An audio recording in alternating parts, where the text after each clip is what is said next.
Welcome back to another video. ഇന്നിപ്പോൾ നമ്മളെ കയ്യിൽ ഇതാ 2024 മോഡൽ ന്യൂ ക്രെറ്റ നമ്മളെ കയ്യിൽ കിട്ടിയിട്ടുണ്ട്. അപ്പോൾ ഇതിന് മുമ്പ് നമ്മളെ ചാനലിൽ നമ്മൾ ഇതിന് ലോഞ്ചിങ് വീഡിയോ ചെയ്തിരുന്നു. ഇപ്പോൾ ഡീറ്റെയിൽ ആയിട്ടുള്ള ഒരു ജസ്റ്റ് റിവ്യൂ മാത്രമാണ് നമ്മൾ ചെയ്യുന്നത്.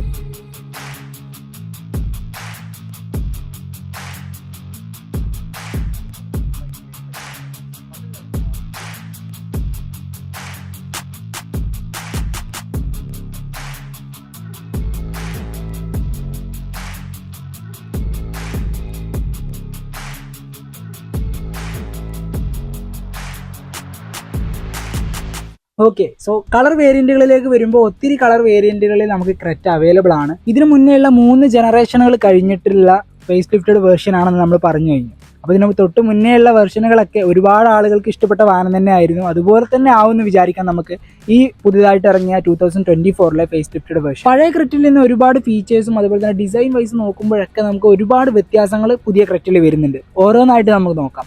ഫ്രണ്ട് സൈഡിലേക്ക് വരുമ്പോൾ ഇത്തരത്തിലാണ് നമ്മുടെ ഡിസൈൻ വരുന്നത്. ഒത്തിരി വ്യത്യാസങ്ങൾ വന്നിട്ടുണ്ട്. ഫസ്റ്റ് ആയിട്ട് നമ്മൾ നോക്കി കാണുമ്പോൾ പരസ്പരം കണക്റ്റഡ് ആയിട്ടുള്ള DRL യൂണിറ്റുകൾ നമുക്കിവിടെ കാണാൻ കഴിയും. ഫുഡിന്റെ ഡിസൈനിലേക്ക് വരുമ്പോൾ ഇത്തരത്തിൽ 3 ലൈൻസ് ആയിട്ട് ചെറിയ ചെറിയ വ്യത്യാസങ്ങളും കാര്യങ്ങളൊക്കെ വരുന്നുണ്ട്. അതുപോലെ തന്നെ താഴെയായിട്ട് കാണുന്ന നമ്മുടെ വലിയൊരു ഗ്രിൽ യൂണിറ്റ്, അതും അത്യാവശ്യം നല്ല രീതിയിലുള്ള എലമെന്റുകളോട് കൂടി നിർമ്മിച്ചൊരു ബോക്സി ടൈപ്പ് ഗ്രിൽ യൂണിറ്റ് തന്നെയാണ് നമുക്ക് ഈ ഒരു വാഹനത്തിന്റെ ഫ്രണ്ട് വശത്ത് കാണാൻ പറ്റുന്നത്. അതുപോലെ തന്നെ സെപ്പറേറ്റഡ് ആയിട്ടുള്ള ഒരു ഹെഡ് ലാമ്പ് യൂണിറ്റ് 2 വശത്തുമായിട്ട് നമുക്ക് അവിടെ കാണാൻ കഴിയും. അതിന് താഴെയായിട്ട് അത്യാവശ്യം വലിയൊരു എയർ ഡാം യൂണിറ്റും അവിടെ കൊടുത്തിട്ടുണ്ട്. ടോട്ടലി നമ്മൾ നോക്കി കാണുമ്പോൾ ഈ ഒരു രീതിയിലാണ്. ഒരുപാട് വ്യത്യാസങ്ങളുണ്ട്. ഒരു പുതിയൊരു ബമ്പർ യൂണിറ്റ് തന്നെയാണ് നമുക്കവിടെ കാണാൻ കഴിയുന്നത്. പുതിയതായിട്ട് വന്ന ഫീച്ചറുകളിൽ നമുക്ക് എടുത്തു പറയാവുന്ന 2 ഫീച്ചറുകളാണ് അഡാസ് ലെവൽ 2ഉം അതുപോലെ തന്നെ 360 ഡിഗ്രി ക്യാമറ വ്യൂ. ഇത്തരത്തിൽ ഫ്രണ്ട് സൈഡിൽ ലോഗോന്റെ താഴെയായിട്ട് 360 ക്യാമറ നമുക്കിവിടെ കാണാൻ പറ്റും. അതുപോലെ തന്നെ സൈഡ് പ്രൊഫൈലിലേക്ക് വരുമ്പോൾ ഇത്തരത്തിലാണ്. സെയിം നമ്മൾ ഇതിന് മുന്നേ ഉള്ള ക്രെറ്റയിൽ കണ്ട ഏകദേശം ആ ഒരു രീതിയിൽ തന്നെയാണ് നമ്മുടെ സൈഡ് പ്രൊഫൈലിലേക്ക് വരുമ്പോൾ കാണാൻ കഴിയുന്നത്. അതുപോലെ തന്നെ ഈ സൈഡ് വ്യൂ മിററിൽ വരുന്ന ഇൻഡിക്കേറ്റേഴ്സ്, അതിൻ്റെ താഴെയായിട്ട് വരുന്ന നമ്മുടെ 360 ഡിഗ്രി ക്യാമറ വ്യൂ ഒക്കെ ഇവിടെ നമുക്ക് കാണാൻ പറ്റും. അതിലൊക്കെ ഡിസൈൻ വൈസ് നോക്കുമ്പോൾ വ്യത്യാസങ്ങളൊക്കെ വന്നിട്ടുണ്ട്. അലോയ് വീൽസിലേക്ക് നോക്കുമ്പോൾ ഈ ഒരു രീതിയിലാണ് ഡയമണ്ട് കട്ട് അലോയ് വീൽസ് ആണ് വരുന്നത്. ഇതിന് മുന്നേയുള്ള ക്രെറ്റയെ വെച്ച് നോക്കുമ്പോഴൊക്കെ പുതിയൊരു ഡിസൈനിലേക്ക് തന്നെ കൊണ്ടുവന്നിട്ടുണ്ട് എന്നുള്ളതാണ്.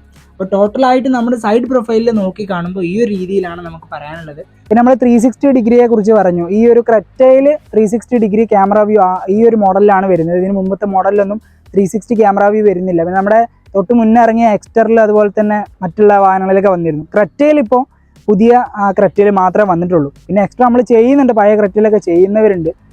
കമ്പനി നമ്മൾ കൊടുത്തിട്ടുള്ളത് പുതിയ ക്രെറ്റയിലാണ് കേട്ടോ. ബാക്ക് പ്രൊഫൈലിലേക്ക് വരുമ്പോൾ ഈ ഒരു രീതിയിൽ യുണീക്കായിട്ട് ഇത്തരത്തിൽ നീളത്തിലൊരു DRL യൂണിറ്റ്, അതൊരു സ്റ്റോപ്പ് ലാമ്പ് യൂണിറ്റ് ആണ് നീളത്തിൽ കൊടുത്തിട്ടുണ്ട്.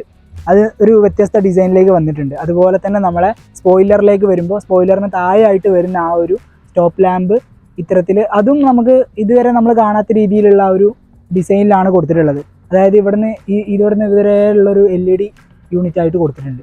അതുപോലെ തന്നെ മേലായിട്ട് കാണുന്ന ആ ഒരു ഷാർഫിൻ ആൻറ്റിന, പിന്നെ നമ്മൾ സാധാരണ കാണുന്ന നമ്മളെ വൈപ്പർ അസംബ്ലി വരുന്നുണ്ട്. എച്ചംബ്ലം കാണാം. ഇവിടേക്ക് വരുമ്പോൾ ഇവിടെയുള്ളൊരു മാറ്റം എന്ന് വരുമ്പോൾ ഇതൊരു ഗ്ലാസ് ടൈപ്പ് ഡിസൈനിലാണ് ഈ ഒരു ഭാഗം വരുന്നത്. അതായത് നമ്മുടെ എച്ചംബ്ലം ഗ്ലാസിനുള്ളിലായിട്ട് വരുന്ന രീതിയിലാണ് ഇവിടെ ക്രമീകരിച്ചിട്ടുള്ളത്. അപ്പോൾ ആ ഒരു രീതിയിലാണ് ഇവിടെ വരുന്നത് കേട്ടോ. അതിന് താഴെയായിട്ട് നമ്മുടെ നമ്പർ പ്ലേറ്റ് വരുന്നതാണ്. അതിന് താഴെയായിട്ട് നമുക്ക് ഡിഫ്യൂസർ കാണാം. അതുപോലെ തന്നെ ഇവിടെയായിട്ട് ഈ ഒരു രീതിയിലാണ് നമ്മുടെ റിവേഴ്സ് ലാമ്പ് വരുന്നത്. അത് നമുക്ക് വ്യത്യസ്തമായിട്ടുള്ള ഒരു ഡിസൈൻ തോന്നി. കാരണം നമ്മൾ സാധാരണ ക്രെറ്റയിൽ കാണുന്നത് നമ്മളെ ടൈൽ ലൈറ്റിൻ്റെ ആ ഒരു അസംബ്ലി തന്നെ റിവേഴ്സ് ലൈറ്റ് കൊടുക്കുന്ന രീതിയിലാണ്. ഇവിടേക്ക് വരുമ്പോൾ ഈ ഒരു ഡിഫ്യൂസറിൻ്റെ താഴെയായിട്ട് വരുന്ന രീതിയിലാണ് ഇവിടെ ടൈൽ ലൈറ്റ് ക്രമീകരിച്ചിട്ടുള്ളത്. മറ്റ് റിഫ്ലക്ടറുകൾ കാര്യങ്ങളൊക്കെ 2 സൈഡിലായിട്ട് കാണാൻ പറ്റും.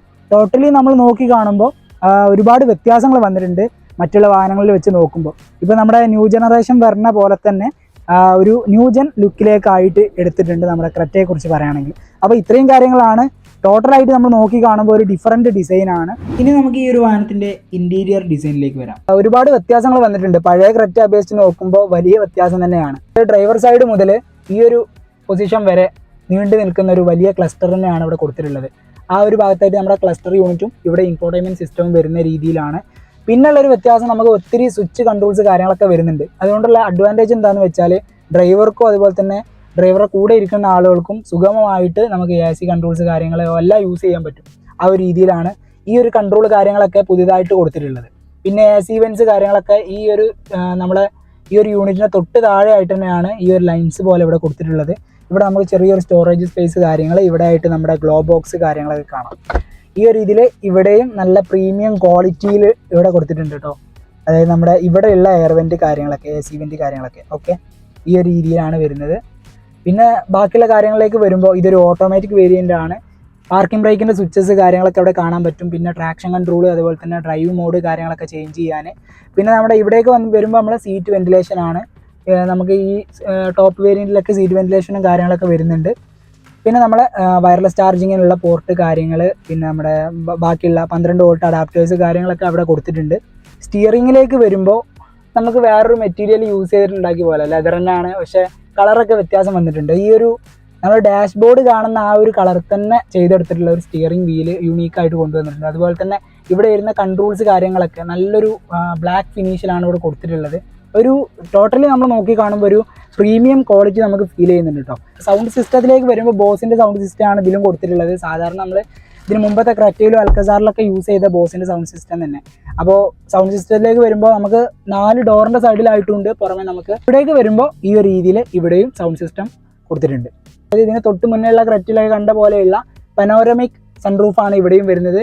ഓക്കെ ഈ ഒരു രീതിയിലാണ്. ഇവിടെയാണ് നമ്മൾ സാധാരണ രീതിയിൽ കൺട്രോൾ ചെയ്യുന്ന പോലെ തന്നെ ഇവിടെയാണ് നമ്മളെ സൺറൂഫ് കാര്യങ്ങളൊക്കെ. പിന്നെ റീഡിംഗ് ലാമ്പ് യൂണിറ്റ് കാര്യങ്ങൾ കാണാം, അതും LED-യിലായിട്ട് കൊടുത്തിട്ടുണ്ട്.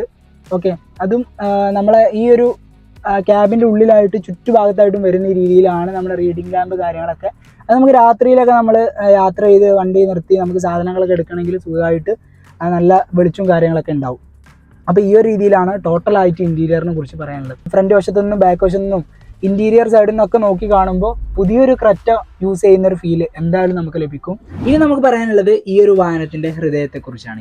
ഈ ഒരു വാഹനത്തിൻ്റെ എഞ്ചിൻ 160 PS പവറും 253 Nm ടോർക്കും ഉൽപ്പാദിപ്പിക്കുന്ന ഒരു 1.5 ടർബോ പെട്രോൾ എഞ്ചിൻ വരുന്നുണ്ട്. അതിൻ്റെ ഫ്യൂവൽ എഫിഷ്യൻസിയിലേക്ക് വരുമ്പോൾ 18.4 കിലോമീറ്റർ. മറ്റൊരു എഞ്ചിൻ വരുന്നത് നമുക്ക് 1.5 ലിറ്ററിൻ്റെ ഡീസൽ എഞ്ചിനാണ്. അതിൽ തന്നെ 116 PS പവറും 250 Nm ടോർക്കുമാണ് ഉൽപ്പാദിപ്പിക്കുന്നത്. അതിൽ നമുക്ക് 2 വേരിയൻറ്റുകൾ, അതായത് നമ്മുടെ ഓട്ടോമാറ്റിക്കും അതുപോലെ തന്നെ മാനുവൽ ട്രാൻസ്മിഷനും. ഓട്ടോമാറ്റിക്കിലേക്ക് വരുമ്പോൾ 19.1 കിലോമീറ്റർ നമ്മുടെ ഫ്യൂൽ എഫിഷ്യൻസി എന്ന് പറയുന്നത്. മാനുവലിലേക്ക് വരുമ്പോൾ 21.8 കിലോമീറ്റർ. അപ്പോൾ മാനുവലിലേക്ക് വരുമ്പോൾ ഡീസൽ മാനുവലിലേക്ക് വരുമ്പോൾ അത്യാവശ്യം മൈലേജ് നമുക്ക് കിട്ടുന്നുണ്ട്. പിന്നീട് നമുക്ക് വരുന്നത് 1.5 ലിറ്ററിൻ്റെ നാച്ചുറലി ആസ്പിറേറ്റഡ് എഞ്ചിനാണ്. അതിൻ്റെ പവറിലേക്ക് വരുമ്പോൾ 115 PS പവറും 145 Nm ടോർക്കുമാണ് ഉൽപ്പാദിപ്പിക്കുന്നത്. ഇനി നമുക്ക് ഡീസൽ എഞ്ചിനിലേക്ക് വരുമ്പോൾ, ഇപ്പോൾ നമ്മൾ നേരത്തെ പറഞ്ഞ ഡീസൽ എഞ്ചിനിൽ വരുമ്പോൾ IVTയും അതുപോലെ തന്നെ മാനുവലും വരുന്നുണ്ട്. അപ്പോൾ IVTയിൽ വെച്ച് നോക്കുമ്പോൾ നമുക്ക് ഫ്യൂൽ എഫിഷ്യൻസി വരുന്നത് 17.7 കിലോമീറ്റർ. പ്രവർത്തനം മാനുവലിലേക്ക് വരുമ്പോൾ 17.4 കിലോമീറ്റർ ഫ്യൂൽ എഫിഷ്യൻസി എന്ന് പറയുന്നത്. ഇനി ടർബോ പെട്രോൾ എഞ്ചിനിലേക്ക് വരുമ്പോൾ നമ്മൾ നേരത്തെ പറഞ്ഞ 1.5 ലിറ്ററിൻ്റെ 4 സിലിണ്ടർ ടർബോ പെട്രോൾ എഞ്ചിനിലേക്ക് വരുമ്പോൾ നമുക്ക് DCT മാത്രമാണ് വരുന്നത്. അതായത് ഓട്ടോമാറ്റിക് ട്രാൻസ്മിഷൻ മാത്രമാണ് വരുന്നത്, മാനുവൽ വരുന്നില്ല. അപ്പോൾ ഈ ഒരു രീതിയിലാണ് ഓവറോൾ നമുക്ക് എൻജിൻ സ്പെക്ക് കാര്യങ്ങളൊക്കെ പറയാനുള്ളത്. നമ്മൾ പറയാൻ വിട്ടുപോയ ഒരു കാര്യമാണ് ഈ ഒരു വാഹനത്തിൻ്റെ സേഫ്റ്റി ഫീച്ചർ ആയിട്ടുള്ള എയർ ബാഗ്സുകൾ. അതായത് ഇതിന് മുമ്പത്തെ എക്സ്ട്രയിൽ കണ്ട പോലെ തന്നെ നമ്മൾ 6 എയർ ബാഗ്സ് ആണ് ഈ ഒരു ക്രെറ്റയിലും വരുന്നത്.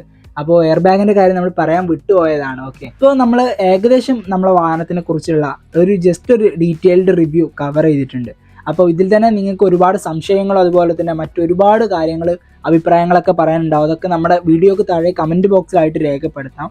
അതുപോലെ തന്നെ ഇത്തരത്തിൽ നിങ്ങൾക്ക് ന്യൂ ക്രെറ്റ, അതായത് നിങ്ങൾക്ക് വാങ്ങണം അല്ലെങ്കിൽ ഒന്ന് ടെസ്റ്റ് ഡ്രൈവ് ചെയ്യണം എന്ന് നിങ്ങൾക്ക് ആഗ്രഹം ഉണ്ടെങ്കിൽ തീർച്ചയായിട്ടും നമ്മുടെ മലപ്പുറം മച്ചിങ്ങലിലുള്ള ക്ലാസിക് ഹ്യുണ്ടായിട്ട് ബന്ധപ്പെടാം. കോൺടാക്ട് ചെയ്യാനുള്ള നമ്പറും കാര്യങ്ങളൊക്കെ ഞാൻ ഡിസ്ക്രിപ്ഷനിൽ കൊടുക്കാം. അപ്പോൾ ഇത്തരത്തിൽ പുതിയ കാറുകളുടെ പുതിയ ടെക്നോളജി റിലേറ്റഡ് വീഡിയോസിനായിട്ട് നമ്മുടെ ചാനൽ മറക്കാതെ സബ്സ്ക്രൈബ് ചെയ്യുക. വീഡിയോ ഇഷ്ടപ്പെട്ടാൽ എന്തായാലും ലൈക്ക് ചെയ്യുക. മാക്സിമം നിങ്ങളുടെ ഫ്രണ്ട്സിലേക്കും എല്ലാവരിലേക്കും ഷെയർ ചെയ്തെത്തിക്കുക.